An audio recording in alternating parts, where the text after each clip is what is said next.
Hello, this is Brighton TV and this is the match preview for Brighton vs Everton. And last week versus Man United, what a disappointing result from us since we had an incredible performance versus them. We played so well, creating so many chances and we limited them to their chances. But to come away with nothing from that game after hitting the woodwork 5 times in the match, which is the record in the Premier League game, and then you just look at like penalty incidents where you had Connolly twice. It looked like he could have had a penalty where initially the referee gave it and then VAR said no.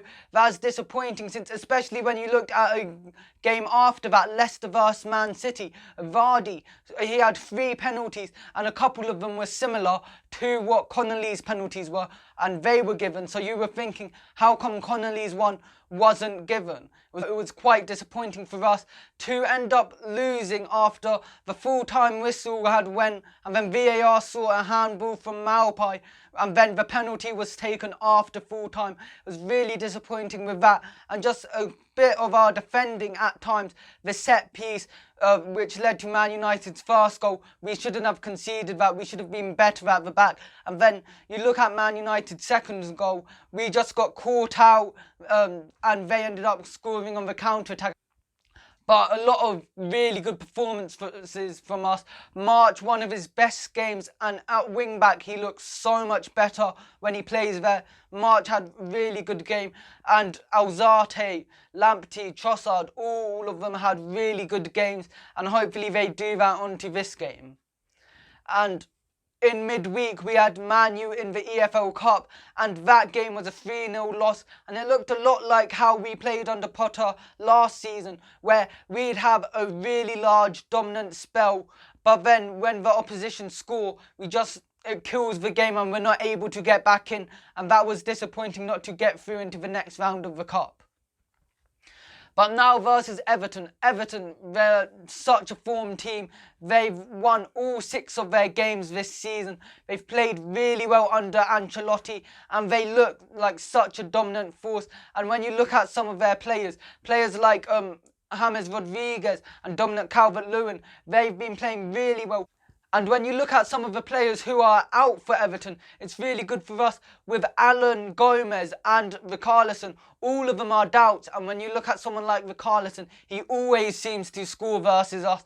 And especially how we play now with a lot more high back line, lots of possession football. He's really good on the counter-attack, and the fact that he's a doubt, that's really good for us in our attempts to try and win this game. And when you look back at midweek in the Cup, we made 9 changes to our lineup, while Everton, they made 4. So I feel like our players are going to be a lot more fresher than what Everton players are, and hopefully we can capitalise on that.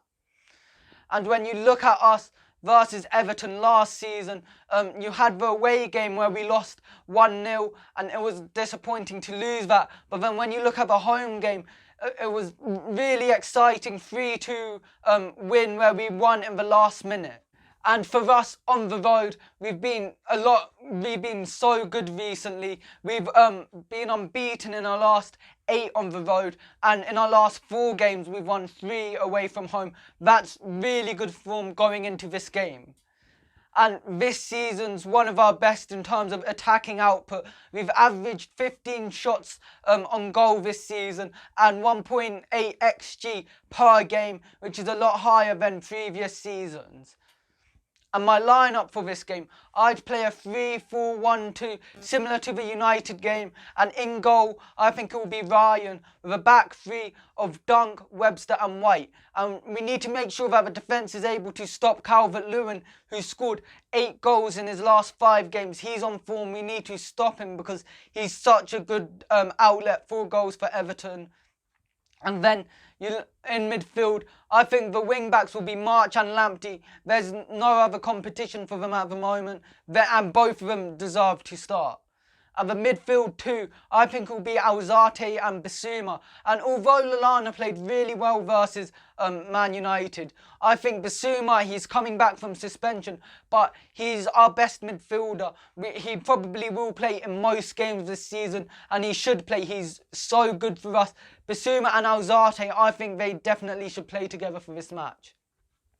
And in the 10 role, it has to be Trossard. He's played so well there recently. He definitely should play. He links the attack well with the midfield, and he's really good on the counter-attack as well. He's so good for us, and if he works on his finishing, where he hit the woodwork 3 times, if that improves and that ends up going into goals, he'll be a really good attacker for this season. And the 2 strikers, I think, will be Maupay and Connolly. And Connolly, he's so good at winning fouls. He wins lots of free kicks and he wins lots of penalties as well. He definitely should play. He can cause Everton's defence trouble. And Maupay, he simply has to start for us. And my score predictions for this match, I think will be 2-2. And for Everton, I think Calvert-Lewin will score twice. And for us, I think Trossard and Maupay will score. Don't forget to like and subscribe to Brighton TV and follow us on Instagram.